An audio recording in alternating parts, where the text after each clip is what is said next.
नमस्कार दोस्तों, स्वागत है आपका डॉक्टर वर्षा आरसोरे यूट्यूब चैनल की शून्य से शिखर तक व्यक्ति परिचय मालिका में। आज हम प्राध्यापक दत्तात्रेय तुकाराम जाधव, जो कि महाराष्ट्र के पुणे जिले के बारामती के रहवासी हैं, उनके बारे में जानेंगे।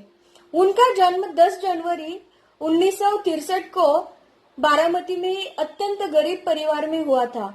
उनके पिताजी जल सिंचन विभाग में क्लर्क थे और माँ अत्यंत दयावान, प्रेममयी और संस्कारी रही और उन्हीं के प्रभाव से आज जो कुछ भी है वो बने हैं।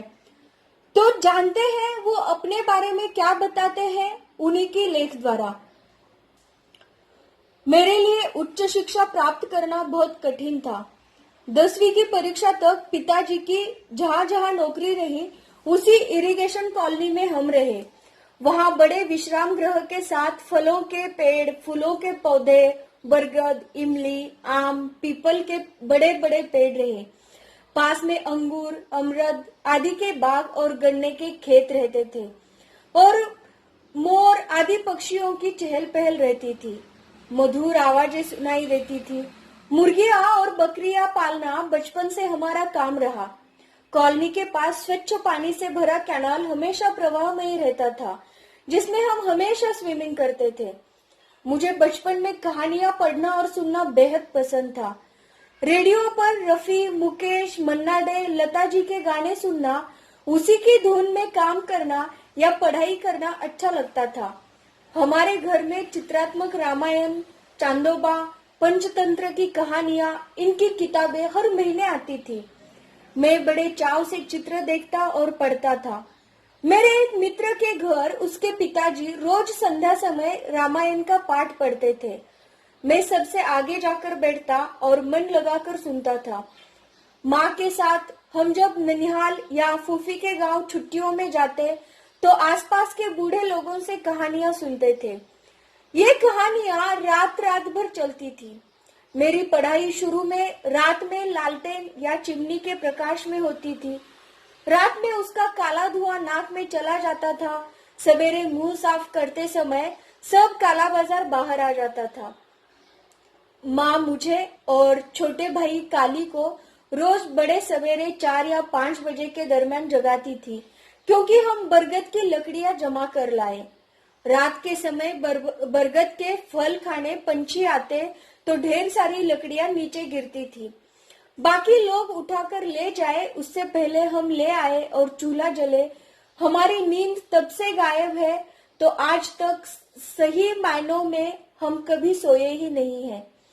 कक्षा 7वीं तक प्राइमरी की पढ़ाई पूरी करने के बाद हम 8वीं से रैत शिक्षण संस्था के श्री छत्रपति शाहू हाई स्कूल एवं जूनियर कॉलेज में प्रविष्ट हो गए। कक्षा 9वीं के बाद पिताजी का ट्रांसफर हो गया तो हम 10वीं में श्री नीलकंठेश्वर विद्यालय लासुरने के स्कूल में दाखिल हुए। वह भी रैत शिक्षण संस्था का ही रहा।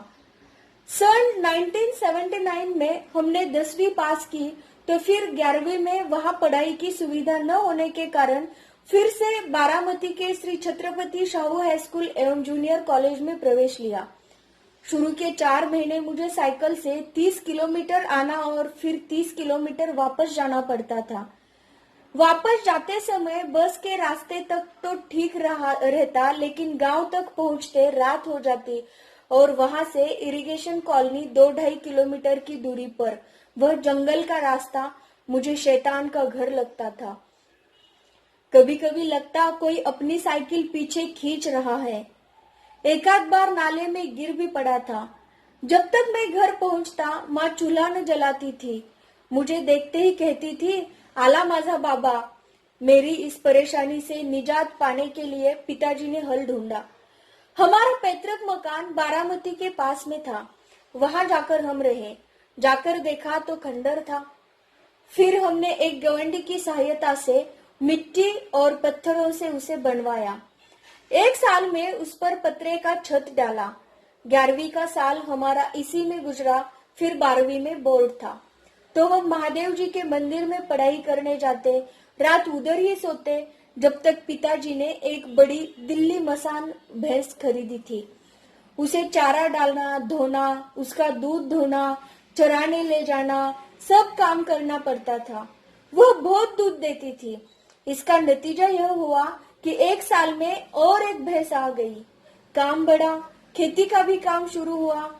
पिताजी नौकरी से शनिवार रविवार आते तो गांव वाले उनको सुझाव देते, तुम्हारी खेती है, पानी है, बैल ले लो, बच्चे खेती करेंगे। पिताजी ने आओ देखा न ताव, दो छोटे छोटे बैल ले लिए। फिर तो हमारी हालत खराब। उसी बीच उनके एक मित्र ने लोम्बार्डिंग कंपनी का इंजन दे दिया जो कुएं से पानी खींचता है।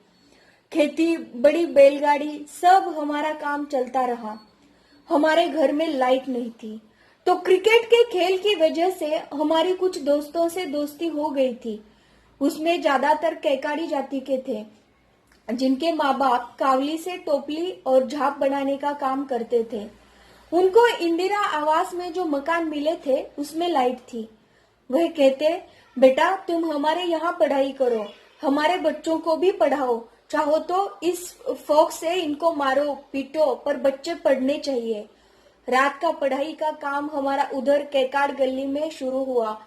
खुद पढ़ना, उनको पढ़ाना। जब तक मैं बीए पास करता उसमें से कुछ बच्चे मिलिट्री और नेवी में भर्ती हो चुके थे। मुझे लेक्चरर बनना था। हिंदी मेरा प्रिय विषय रहा। मैं भैंसे चराने जाता तो भी मेरे साथ एक किताब रहती थी। उसे पूरा पढ़कर ही मुझे सुकून मिलता।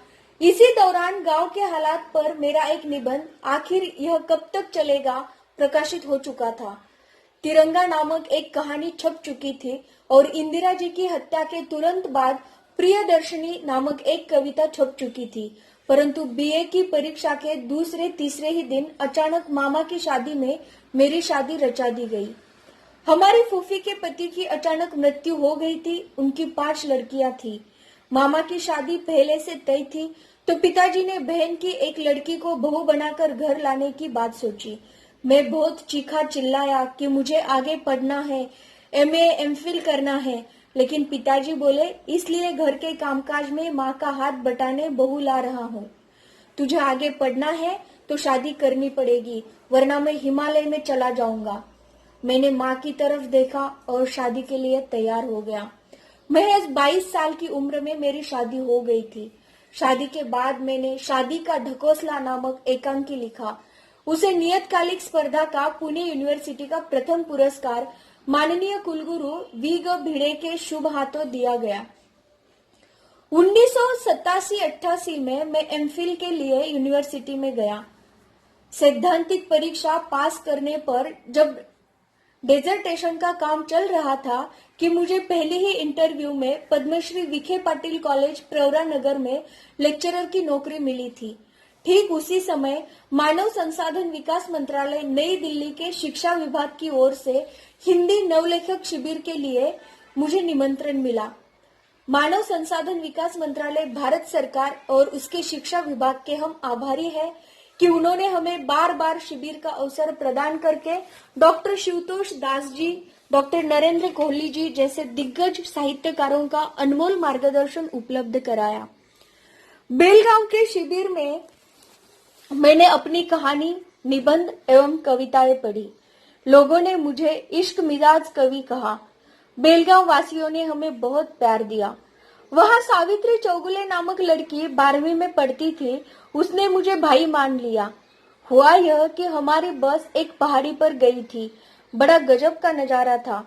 नीचे झील, ऊपर घने बादल, बारिश की धीमी बौछार। सब लोग रंग बिरंगी छाते लेकर नीचे उतर गए। मुझे ठंड लग रही थी तो डॉक्टर शिवतोष दास जी ने कहा कि तुम अंदर ही बैठे रहो। मेरे पीछे की सीट पर 3 लड़कियां बैठी थी। उसमें से एक रो रही थी। मैंने पूछा क्या हुआ? दूसरी दोनों ने कहा कि कल रक्षाबंधन है और इसका कोई भाई नहीं है, इसलिए वह रो रही है। मैंने कहा देखो मेरी बहन नहीं है तो क्या मैं रो रहा हूँ? उसमें क्या है, किसी को भी भाई मान लेना। वह उस समय से तो कुछ नहीं बोली। हमें बेलगांव में प्रकाश लॉज दिया गया था। हर एक के लिए अलग अलग कमरा था। दूसरे ही दिन वह 3-4 रिक्शा लेकर अपनी सहेलियों के साथ सजे हुए थाल, राखियां, गन सब लेकर आ गई। डॉक्टर संतोष दास जी और बाकी लोगों की समझ में नहीं आया यह क्या हो रहा है।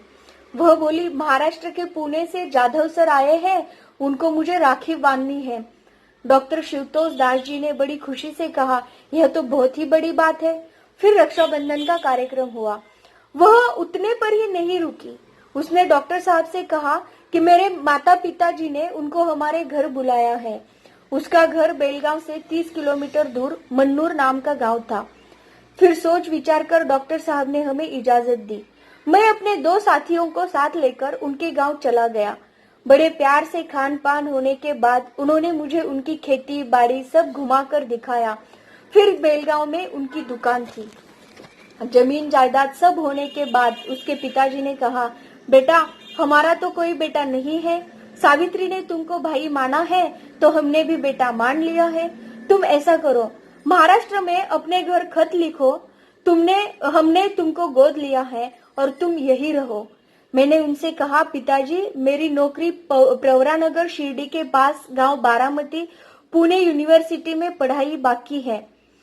जीवन भर ये मेरी बहन रहेगी, लेकिन मैं यहाँ नहीं रह सकता। आप एक काम करो, यह 12वीं में पढ़ रही है, इसे खूब पढ़ाओ। और उनसे विदा लेकर हम लौट आए। हम सन 1991 में मद्रास में अखिल भारतीय हिंदी नवलेखक शिविर में गए थे। वहां हिंदी के दिग्गज साहित्यकार नरेंद्र कोहली साहब का अनमोल मार्गदर्शन मिला। उन्होंने मेरी बेनाम कविता सुनकर मेरी पीठ थपथपाते हुए कहा था, मंजे हुए खिलाड़ी हो, आगे तक जाओगे। जीवन की आपाधापी में साहित्य की बड़ी सेवा करने का अवसर मैंने कुछ साल लिखना बंद करके गवाया। इसका मुझे बड़ा अफसोस है। अब मैं जब तक जान में जान है लिखता रहूंगा। मुझे 1996 में आदर्श बीएड विद्यार्थी शिक्षक पुरस्कार रयत शिक्षण संस्था के सचिव माननीय राव साहेब शिंदे और महाराष्ट्र राज्य के शिक्षा संचालक चांदेकर साहब के शुभ हाथों प्राप्त हुआ। सन 2000 में लायंस क्लब ऑफ पुणे की टीम ने लायन हितेंद्र सोमानी के शुभ हाथों मिलेनियम स्टार ऑफ पुणे का खिताब दिया। सन 2012 में हमने जय भारत गीत का प्रकाशन किया तो तत्कालीन उप प्रधानमंत्री माननीय लाल कृष्ण अडवाणी साहब जी ने भारत की सुवर्ण मुद्रा अंकित पत्र भेजकर हमें 9 वर्ष की मंगल कामना दी थी। सन 2014 में जय भारत की रचना को पढ़कर भारत के कानून मंत्री माननीय रविशंकर प्रसाद साहब जी ने सीधे पार्लियामेंट से फोन करके हमारा हौसला बढ़ाते हुए 9 वर्ष की शुभकामनाएं दी थी। इसी बात से प्रेरित होकर हमने आगे चलकर मशहूर गायक माननीय सुदेश भोसले जी और उनके सुपुत्र सिद्धांत भोसले जी से जय भारत का गान करवाया। सन 2018 में माननीय डॉक्टर सुधीर तारे साहब और माननीय रविंद्र अरोरा साहब के द्वारा मुझे केएफ अवार्ड दिया गया। हाल ही में हमने आशा दत्त प्रोडक्शन पुणे के नाम से एक गीतों की निर्मिती के लिए प्रोडक्शन हाउस का निर्माण किया है और आप सबके आशीर्वाद की हम कामना करते हैं। बारामती में 10,000 वृक्ष लगाने का संकल्प लिया और राष्ट्रमाता पुण्यश्लोक अहिल्या देवी के नाम से या उनकी स्मृति में मैंने 27 नक्षत्र वृक्ष के पेड़ लगाए हैं। बहुत सारे पुरस्कार भी मिल चुके हैं और आगे भी आप सबका साथ यूं ही बना रहेगा, यही उम्मीद करता हूँ। मेरी जय भारत कविता मैं आपके सामने पेश करना चाहूंगा। ओ तिरंगे प्यारे, ओ तिरंगे प्यारे, तुम्हारे ये 3 रंग जीवन की है राह बताते है। नाज तुझ पे धरती और आसमां को, तू कर ले अब हवा के साथ बातें। ओ तिरंगे प्यारे, ओ तिरंगे प्यारे, देख रही है दुनिया सारी अब शान तुम्हारी। हर सीने की धड़कन है तू, सम्राट अशोक का मान है तू, है कुर्बान तुझ पे ये जान हमारी। ओ तिरंगे प्यारे, ओ तिरंगे प्यारे, तू चल अब आगे आगे, है सारी दुनिया पीछे तेरे। खुदा का पैगाम है तू, अमन का राग है तू। ओ तिरंगे प्यारे, ओ तिरंगे प्यारे, तू है हमारी इज्जत और आबरू, तुझ में है अटके हमारे प्राण पखेरु। है हौसले बुलंद हमारे, मंजिल भी है पास तुम्हारे। ओ तिरंगे प्यारे, ओ तिरंगे प्यारे। नासा के मिशन मार्स 2026 के लिए बोर्डिंग पास आने की पुष्टि डॉक्टर सुधीर तारे जी ने की है, जिसमें कि प्रोफेसर दत्तात्रेय जाधव जी का बोर्डिंग पास आ चुका है। उनको अपने भविष्य के लिए बहुत बहुत शुभकामनाएं। धन्यवाद।